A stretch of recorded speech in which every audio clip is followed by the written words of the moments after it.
What kind of message, Simon, are Nike sending out regards the national flag? Let's look at this, because for those who don't know, the England strip this weekend, little flag in the back of the collar, the neck, is different this time around. On Twitter, Nike announced the launch of the new England kit with fresh pictures, and they did it with a number of tweets with the pictures involved. So number one, they say the new England shirt celebrate football heroes of the past with a modern twist. Now, if you're watching this morning on YouTube and Facebook, you'll see what Nike have done with the back of the collar, which normally would be the red cross on a white background, the St. George's flag. Nike call this, what you're looking at now, it's a bit multicoloured, a playful update to the flag of St. George, appearing on the back of the collar to unite and inspire.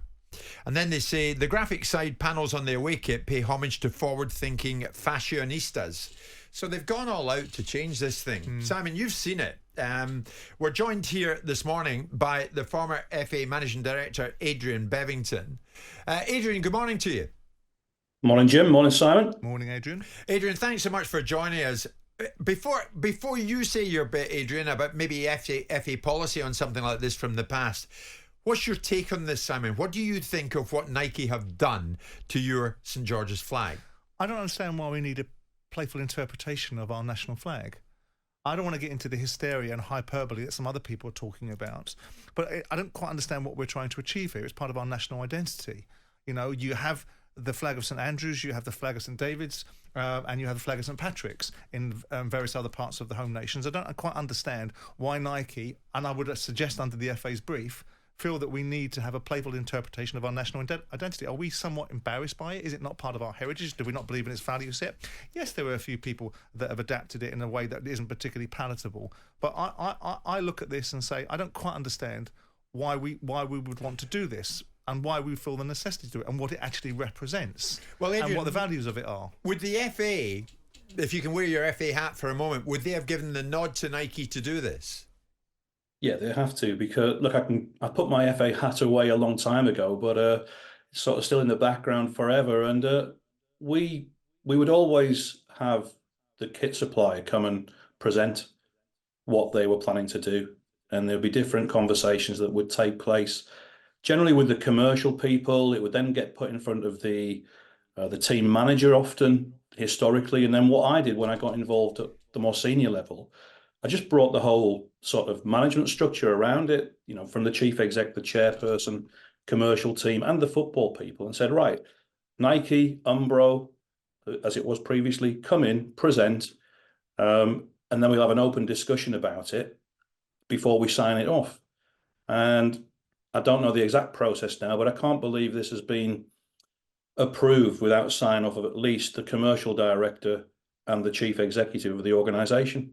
What would you have done if you were still there, Adrian? As you emphasise, you're no longer there, of course, and it's been some time. But would you have encouraged the FA to sign this off? Personally, no. I think it's an emotive subject, and it was always going to cause the conjecture that we've got. I always try to see it from all sides, and I understand from Nike's perspective, they're looking to push all the time and be cutting edge and as modern as they can be to the different markets they serve. But like what Simon's just said there, it's our flag.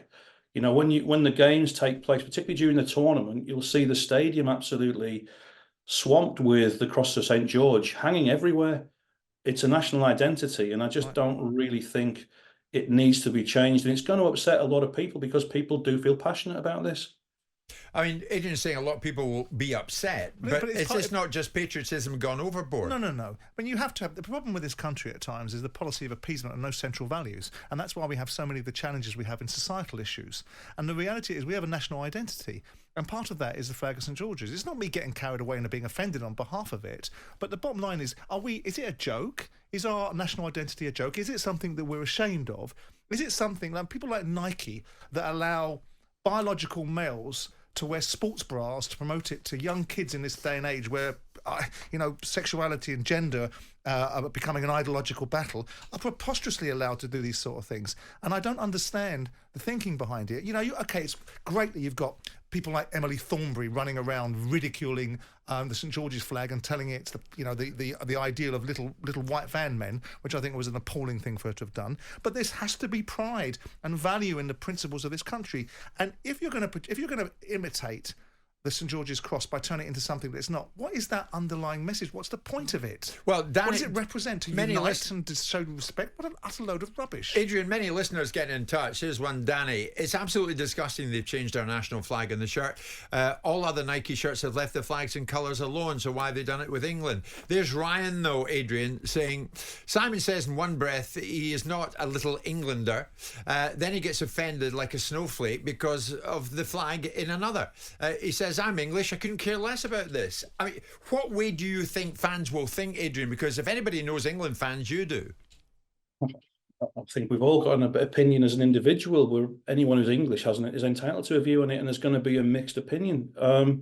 What Simon said is correct, though. It's an emotional subject. It's part of our national identity, and it's the same as with the other home nations. With the St Andrew's Cross, are we going to see that changed from blue and white? Are we going to see the flag of Ireland change to different colours down the line? I don't really understand what they're trying to achieve by this, but it was always going to be something. If I'd been in the meetings at the very beginning of this myself, back in the time I was there, I would have immediately flagged up and said, are you sure about this? Because this is going to create a whole load of conjecture. Every time there's a kit launch, there's nearly always an issue of some point with a kit launch, because it's just the way it is. It creates a stir. This is a massive ticket for Nike in their football calendar. The England kit is one of their biggest sellers in the world. They pay a lot of money to be associated with the national team, and actually had a great few years because of the measured success of the national team under Gareth Southgate.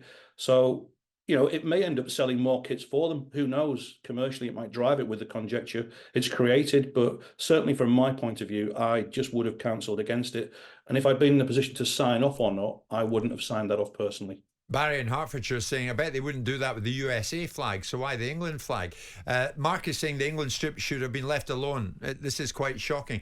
People are offended. Adrian's saying it's a big seller for Nike. I wonder, Simon, if a lot of England fans, because of the view you're taking and they share in that view, might boycott it. Well, I mean, that's for them to choose, and everyone is right. Adrian is right. Everyone has a right to an opinion. I happen to believe that the national identity of this country is something that we should be proud of. We should be proud of this nation. And I'm tired of the self-flagellation and self-loathing that goes on. And by the way, this is Nike that couldn't even be bothered to produce kits for Mary Earps. So let's not allow them to get carried away with their what I perceive to be virtue signalling. But I don't find it offensive. I find it unnecessary. Do you pay this much attention, though, in the normal course of events? I mean, what does the St George's flag represent to you? I think it represents a variety of things. I think it goes back to 1190 AD when it was first brought in as the values of this country, or BC, or whatever 1190 was. I feel that the strong values of this country are its inherent fairness, its balance, its equitability, its decency, its innovation, the substance of an island nation with its indomitable spirit. I think it's something we should be proud of, and it's something that should be represented in the back of our national team that are going into battle on a football field to win something for this country. And I don't think we should in any shape or form be changing for something that means precisely nothing. Yeah, but do you, and Adrian, this is one for you as well, you could view it along these lines that a number of people have kind of hijacked the St George's flag of late, and it could have negative connotations to some. So reclaim it. Because of political beliefs, extreme political beliefs. All I would say is if you walk at Wembley Way today and walk at Wembley Way on Saturday before the Brazil game, you'll see an absolutely fantastic statue of our greatest captain, Bobby Moore. And flying close by will be the Cross of St George, which is something that the FA and the England team have had above their greatest captain since the Wembley Stadium opened. And if it's good enough for that, I think it should be good enough for our national shirt. Do you know what? That's a great point, Adrian, because this particular version of the flag that Nike are putting on the back of the collar, Simon, would the FA agree to fly that close to Bobby Moore's statue, as Adrian has just described? Of course they wouldn't. So why have it in the back of the shirt? Well, look, you can answer that question for yourself, because there's a feeling of certain things about this country that we need to do things in a certain way, and not to take it off piece. This is another example of certain thinking being foisted upon most people's views. And there's no necessity for it. It has no substance. The flag of St George's is an inclusive flag. It represents all people that live on these isles. It doesn't need to be adapted and turned into something else to tick some boxes for some people that sit in marketing meetings thinking that they've got the zeitgeist and what people should think and feel about this country. Adrian, a final one from me to you. When something like this happens, is there time to do a U-turn in it? Would the FA entertain the idea of a U-turn in conversation with Nike once something like this has been signed off, as it has been? I think it's very difficult for them because the kit will be massively in production now. It's out there, so the cost is huge, and they must have signed it off. Someone at the very highest level must have signed this off. So I'd be very, very surprised if this was overturned now. Adrian Bevington, always like your contribution to the show. Thank you so much. Former managing director of the FA, Adrian. Of course, been in football, involved in football for years. As an England fan out there, are you offended by this? Simon simply isn't having it. I mean, that's fair to say, Simon. You just think this could end up being a massive own goal. The FA agreeing to this with Nike. Well, the FA not agreeing to it. The FA being a facilitator of it. You think that Nike came to them with a brief?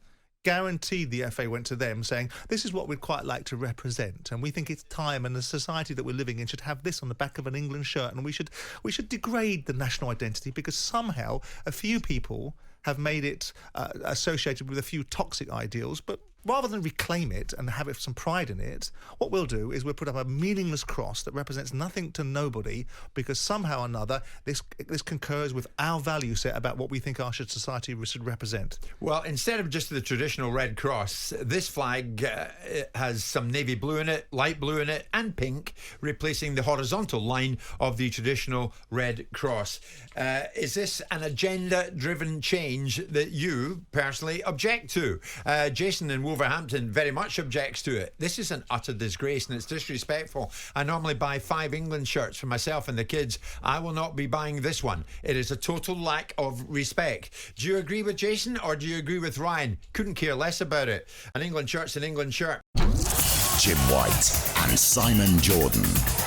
Monday to Friday mornings from 10 on AM, on DAB, via the talkSPORT app and on your smart speaker. talkSPORT.